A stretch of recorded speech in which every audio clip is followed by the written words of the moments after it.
The old Indian was sitting in the snow. It was Koskoosh, former chief of his tribe. Now, all he could do was sit and listen to the others.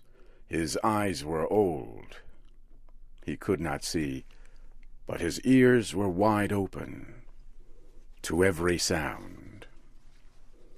Aha! That was the sound of his daughter, Sitkumtuha. She was beating the dogs, trying to make them stand in front of the snow sleds. He was forgotten by her, and by the others, too. They had to look for new hunting grounds. The long, snowy ride waited. The days of the Northlands were growing short. The tribe could not wait for death. Koskoosh was dying. The stiff, crackling noises of frozen animal skins told him that the chief's tent was being torn down. The chief was a mighty hunter. He was his son, the son of Koskoosh. Koskoosh was being left to die.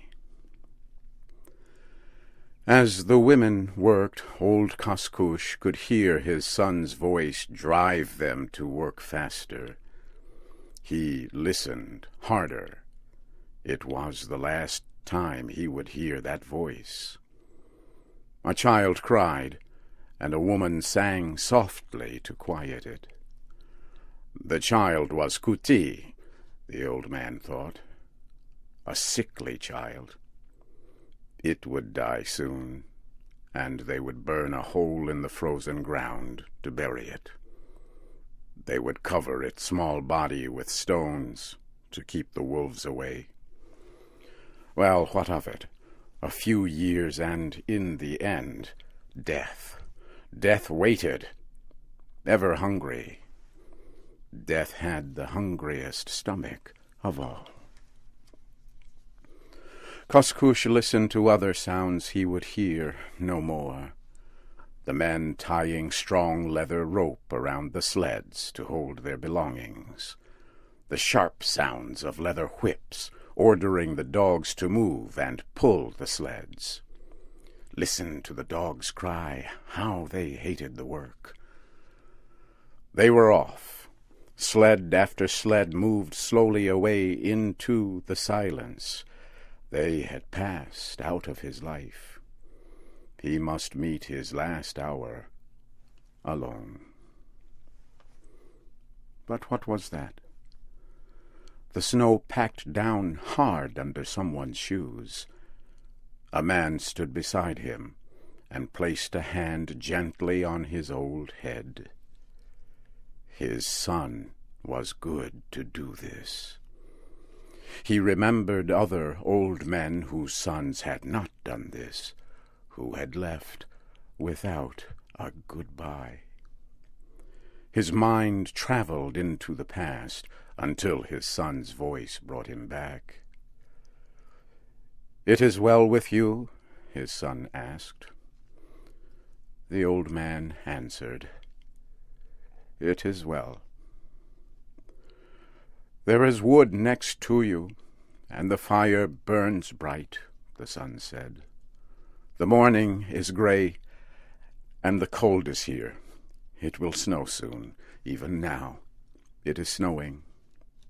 Aye, even now it is snowing. The tribesmen hurry. Their loads are heavy, and their stomachs flat from little food. The way is long, and they travel fast. I go now. All is well?"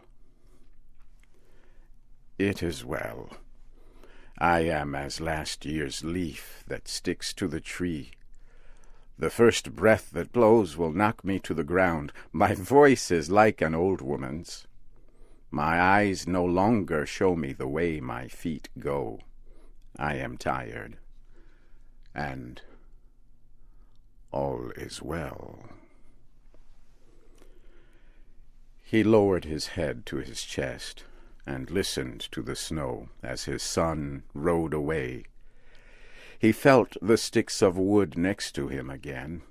One by one, the fire would eat them, and step by step, death would cover him.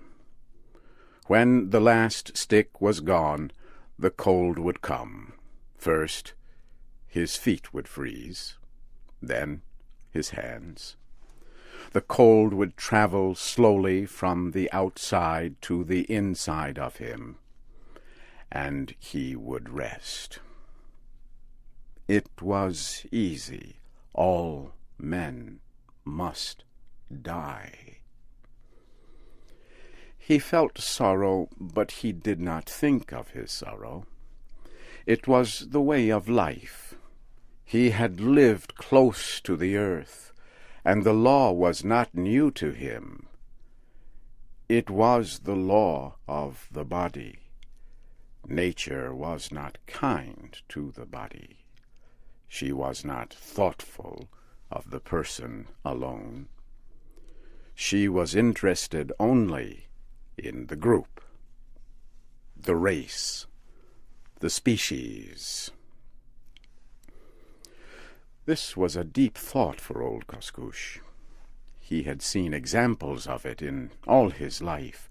The tree sap in early spring, the newborn green leaf soft and fresh as skin, the fall of the yellowed dry leaf. In this alone was all history. He placed another stick on the fire and began to remember his past. He had been a great chief, too. He had seen days of much food and laughter, fat stomachs when food was left to rot and spoil, times when they left animals alone, unkilled, days when women had many children. And he had seen days of no food and empty stomachs, days when the fish did not come and the animals were hard to find. For 7 years the animals did not come. Then he remembered when, as a small boy, how he watched the wolves kill a moose. He was with his friend Zing Ha, who was killed later in the Yukon River. But the moose. Zing Ha and he had gone out to play that day. Down by the river they saw fresh steps of a big, heavy moose. "He's an old one," Zing Ha had said. "He cannot run like the others. He has fallen behind. The wolves have separated him from the others. They will never leave him." And so it was. By day and night, never stopping, biting at his nose, biting at his feet, the wolves stayed with him until the end. Zing Ha and he had felt the blood quicken in their bodies. The end would be a sight to see. They had followed the steps of the moose and the wolves. Each step told a different story. They could see the tragedy as it happened. Here was the place the moose stopped to fight. The snow was packed down for many feet. One wolf had been caught by the heavy feet of the moose and kicked to death. Further on, they saw how the moose had struggled to escape up a hill. But the wolves had attacked from behind. The moose had fallen down and crushed 2 wolves. Yet it was clear the end was near. The snow was red ahead of them. Then they heard the sounds of battle. He and Zing Ha moved closer on their stomachs so the wolves would not see them. They saw the end. The picture was so strong it had stayed with him all his life. His dull, blind eyes saw the end again, as they had in the far-off past. For long his mind saw his past.